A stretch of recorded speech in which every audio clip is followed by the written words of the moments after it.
They filmed the suffering goat until the village saw what the woman did next. There are villages that whisper, and there are villages that look away. Ravelin Valley belonged to the second kind, a place where routine had become a shield, where people convinced themselves that suffering was normal, and that someone else would deal with it, eventually. But on this particular afternoon, the sun hung harsh and unforgiving above the square, casting a spotlight on a scene no one deserved to witness. Least of all, the fragile creature at the center of it. A goat, small, shivering. Her legs folded beneath her like twigs ready to snap. Her breathing came in ragged, jerky pulls.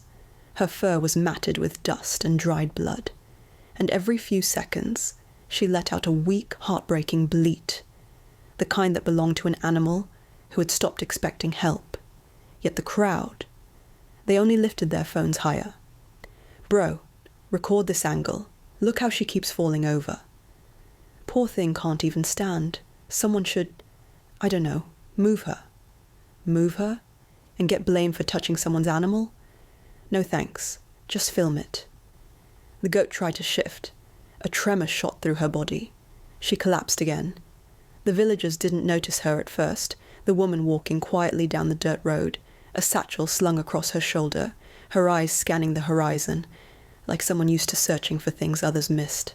Her name was, but no one in Ravelin Valley knew that yet. She didn't walk like she belonged there. She walked like someone who'd seen too much already, like someone who knew that silence often hid the worst kinds of pain.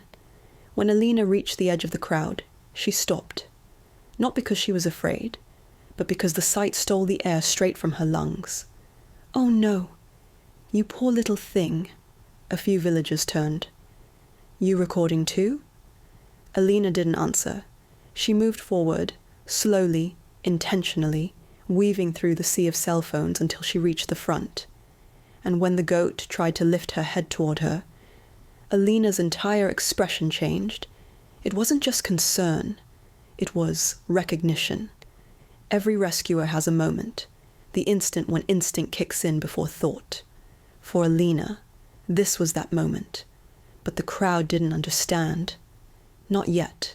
"Hey, lady, don't touch it. Could be sick." "Yeah, leave it.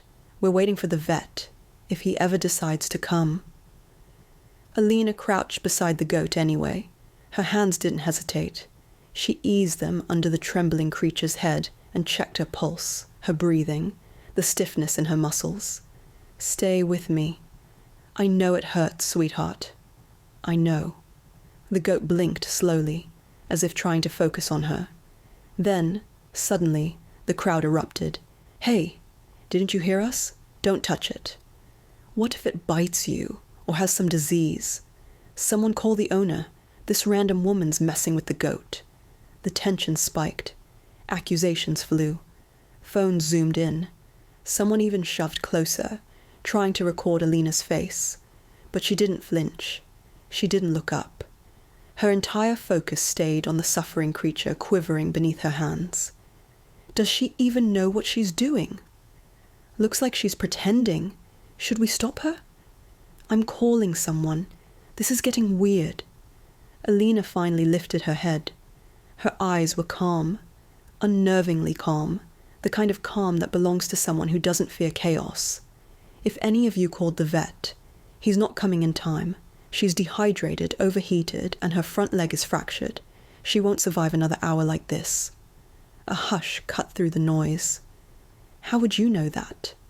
A challenge, a dare, spoken with the confidence of someone who believed she didn't know anything. But Alina didn't rise to it.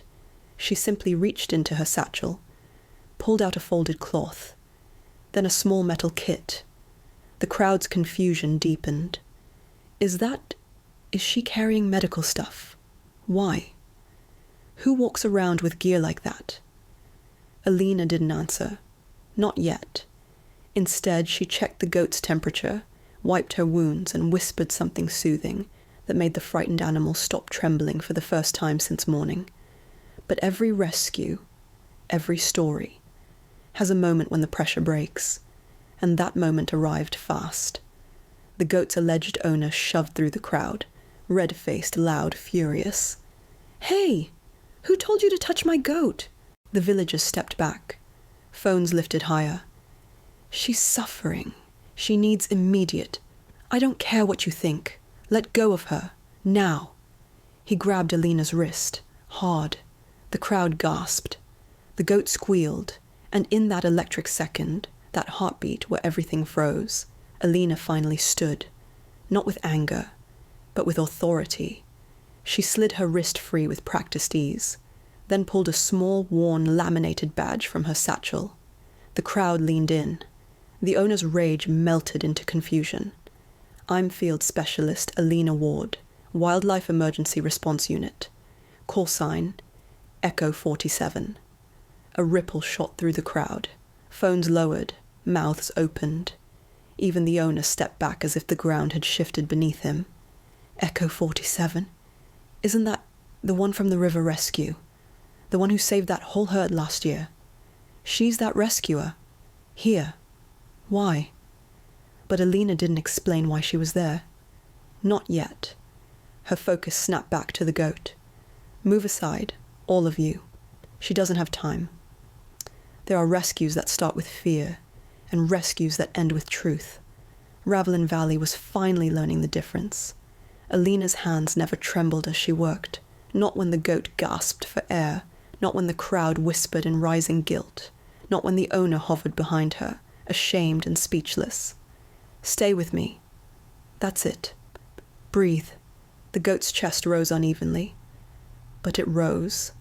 Phones lowered. Jokes died. All eyes clung to the quiet woman kneeling in the dirt. "She's really saving her. We should have helped. Any of us could have." Wildlife Chief Roth hurried toward them. "Echo 47, I got your alert." The crowd stiffened. She had been rescuing silently, professionally, while they had filmed. "She's critical. Heat stroke, dehydration, and a fracture left untreated." "Understood. I've got the stretcher." They lifted the frail goat together. The crowd parted, not with curiosity this time, but respect. The goat let out a soft, grateful bleat. Alina brushed her head gently. "You're okay now. You're safe." At the jeep, the goat's breathing steadied. Her eyes fluttered open. They found Alina again. A flicker of trust. A spark of life. And the entire village witnessed it. Pain had brought her to the ground, but compassion, from one stranger, had brought her back. Roth secured the doors. "Clinic's ready. She has a real chance." Alina nodded, relief softening her features. The goat's owner approached slowly, shame thick in his voice. "Misjudged. I thought she'd recover on her own. I didn't understand how bad. Animals hide their pain. They rely on us to notice. Next time, notice sooner." He swallowed hard, nodded. "Thank you for doing what I should have." Behind him, villagers murmured apologies. Some wiped their eyes. Some lowered their phones. Compassion isn't loud. It doesn't shout. It doesn't demand applause. It arrives quietly, through people like Alina, who step forward when everyone else steps back. The world doesn't change when suffering is filmed.